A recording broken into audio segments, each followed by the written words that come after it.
new stuff as we can. This is just a list of our staff. I've already gone through here. Who's here today? All right, number one, we're going to see a bigger subsidy on our crop insurance. It started with wheat last year. We saw an increase in subsidy, and we're going to see another increase on spring crops here. So if you look at the older subsidy, it was about 59%, and it's going to go to 64%, for example. That 5% increase in subsidy is going to correlate to a 17% reduction in your premium. So if you do nothing this year, you don't add any programs, you don't increase your coverage, you're going to see a 17% reduction in your premium, okay, per acre. So that's number one. That was in the big beautiful bill. There's been a lot of programs come out, but number one was increasing our subsidies. So we saw that on the wheat. So we already saw a reduction in our wheat rates. We're going to see that on the spring side as well. They increased subsidy limits all the way up the board, but we still have a higher subsidy at, say, 75 than we do at 85, of course. All right, beginning farmer rancher, I'm just going to touch on this. Those of you that qualified for this, I've already talked to you back last year. We're going to need to do that again this year. Beginning farmer rancher was somebody in their first 5 years. They've increased that to 10 years. So if somebody has at the FSA, has been farming for less than 10 years, they're going to get a discount. That discount used to be a steady discount for 5 years. Now it's going to be a decreasing discount over 10 years.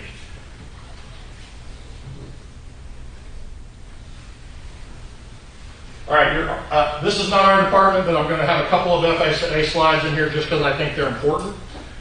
Your ARC PLC decision for 25, you're going to get the better of. If you guys, if I say something, feel free to jump in because you guys know more about this than I do. For 25, you're going to get the better of ARC or PLC election. Then it may continue to be an annual decision. At one time, it was a 5-year decision for the length of the farm bill. You made the decision once, and then you had to go all 5 years. Now you should be able to make that annually, as far as I know. But for 26, you're going to want to get in and make sure that you get a choice of ARC or PLC. Okay? I'm not going to get into those because those are FSA programs, but you'll want to make sure that you get in and get that taken care of. One thing that used to be an issue, you couldn't take SCO, okay, if you took ARC. Well, they've eliminated that now, so you can take SCO regardless of whichever program you elect at the FSA office.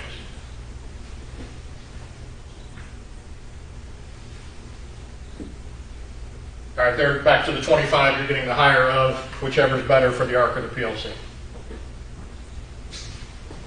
26, you're going to need to get in and get elected. You're going to want to make sure you do it, or it's going to default on you, and you want to make sure you get in and make that choice. All right, this was news to me a couple of weeks ago. I don't know if you guys have heard this or not, but my understanding is they're going to let us change our base acres, and it's been a while. It's been a while since that's happened. The times we've been able to do it before, we've been able to reassign base acres. My understanding is you're going to be able to increase base acres. Is that correct? Okay. And it's going to happen automatically based on your actual planting.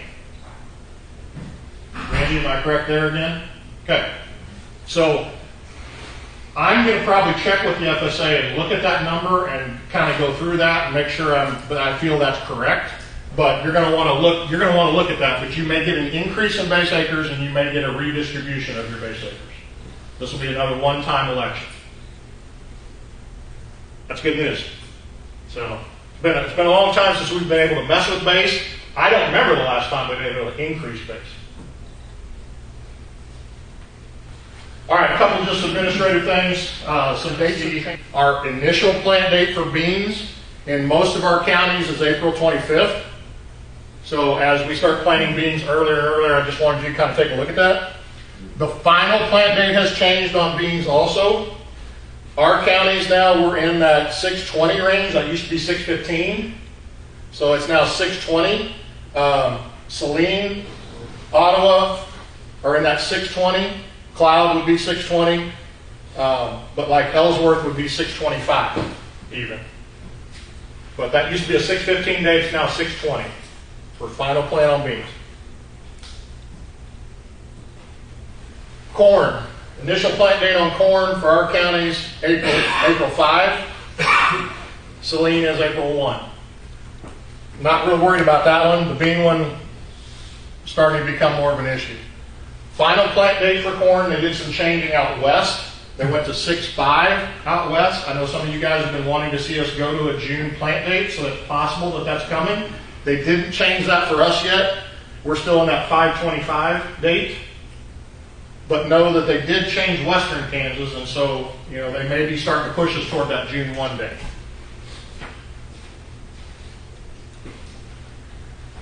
Milo is usually not an issue, but Milo first plant is April 26. Final plant date stayed at 6/25. So no change to Milo, but I wanted to put it up there. Again, I don't think we're going to push that early date on Milo, but Milo stays at 6/25 final. Any questions on plant dates?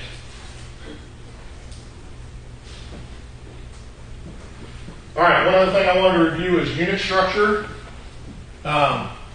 So if we separate every field in the county, everything goes by county, then that's called optional units. So if you take each field and have it stand alone, that's optional units. Enterprise units when you take all the crop in the county and put it together into one unit, just one big field of the crop.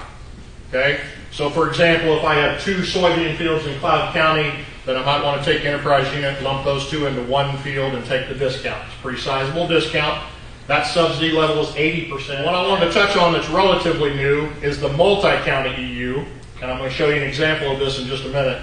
If you only have one field in a county, which I have a situation where I just have one field in one county, if you want to take enterprise unit, you can take it across county line now, but you have to have exactly one field in the other county. I know that's a rare situation, but I wanted to note it. For example, if I planted soybeans on one field in Cloud and then had 3 fields of soybeans in Ottawa, I could put those all together. Here's what that would look like. Our Ottawa County ground down here, and then we have one field of Cloud, nice hunting spot up north. If I plant that to beans, then I could lump it in with the beans down here and go enterprise unit across my whole operation. It's a rare situation, but it is relatively new. Again, say wheat, if I want to keep these 3 separate, I can. I just go optional units. And then if I want to lump these beans all into one field, I can go enterprise units. By crop, by county. So I can choose to do it on Milo and not on beans, etc. Most of you guys are familiar with that. We talk about it a lot. I recommend you guys, we sit down and talk before March 15, which most of us do, and make sure that we choose the right program for the current year. And especially if you took enterprise units last year and it doesn't fit this year, we want to make sure we get it changed back. So, make sure if you were enterprise units that we talk about it for the next year. All right, here we go. Now we're starting with the new stuff. We gave you notepads, so feel free to take notes on this stuff. These are for questions for Ken when Ken does his presentation. If you guys have any questions for Ken, write them on here and I'll collect them. Sorry, I didn't talk about that earlier. This is new stuff. So Ottawa County, for the first time, your double crop is going to be insurable. Okay? So we get what we asked for, but then we get what we asked for. So now we're forced to insure it. Okay? Cloud County doesn't have this yet. This is just Ottawa. 4 or 5 years. And Saline, Dickinson, and McPherson. It was convoluted and so they've made it a little bit easier. Okay? So in Ottawa County now, beans and Milo both our double crop is going to be insurable. So if you plant double crop, you have to insure it. Okay, here's the important part. You get a one-time election to choose your existing double crop history or what they're going to use for the county average. Okay? You get a one-time election. If you elect to use your own history, then you have to use all of a single year of that history. So for example, if I elect in section 2794 and I had double crop in 2012 and 2018 and 2020, then I have to use 2018 and 2020 across all of my databases. I can't just pick and choose. We'll help you through that, but the point is we have to look at your history and see how it fits up against this. I put Saline on here just for comparison. In Ottawa County, we're going to get a yield of 26 on our double crop beans. So if you elect a 70% policy, for example, you'd be taking 70% of that number, which would be, say, 16. Okay? But it's better than nothing. It's better than Saline County. They gave us a 21 in Saline County. So we're getting a much better double crop history in Ottawa than they have in Saline. Same thing on Milo. Milo's got a 59 where Saline has a 45. So basically we need to look at your databases for those of you that have double crop history. If you're higher than a 26 on beans, we might want to take a look at it. I don't know that we're going to have a ton of that.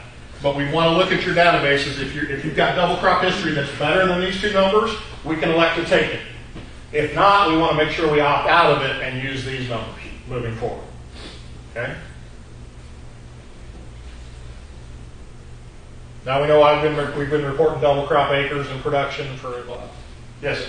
I don't remember. What did we do, like, if we had, like, oats or triticale on that irrigated, and then you took it off, were those full season soybeans or double crop irrigated? If it's double crop irrigated, what? Great question, great question. So irrigation is different than regular crop. Irrigation is always insurable for the second crop as long as you're within the dates, the final plant dates. So if you plant wheat, I know you know a lot, but you plant wheat on an irrigated and then you come back in with beans, those beans are insurable on irrigated. They have not been on dry land, but they always have been on irrigated. So if you plant oats in March, you hay them in June, plant beans, that's insurable on irrigated and always has been. This is for dry land. I should have been more clear about that. This is for dry land double crop. Okay. Yep. But the double crop on, like, the forage crop would have to be insured. Still have to be insured. Unless you get past the final plant dates. Those final plant dates I put up there say June 20 on soybeans, for example. There's a 20-day late plant on soybeans. So 20 days after June 20 would put us at July 10 ballpark. So if you plant after July 10, you would not have to insure them. You can choose to take 60% of coverage or leave them uninsured. But as long as you plant prior to July 10, you would have to insure those units. But then what is your yield? Is it 1% per day late plant. no, on irrigated double crop? Same thing. It's Once you plant past 620, you lose 1% per day late. what's your face yield? What, is that our history? It's a fantastic question. There's no difference, is there? Or is it Double crop irrigated, you get the same history you get on regular crop. I think the yield's the same Yeah. this year, yeah. Yeah. So it's That's no, based off your years of history. irrigated double crop is treated just like regular crop irrigated, okay? basically. There is You no, have to insure. you have to insure it. Yep. All right, I've got this little grid down here at the bottom because this is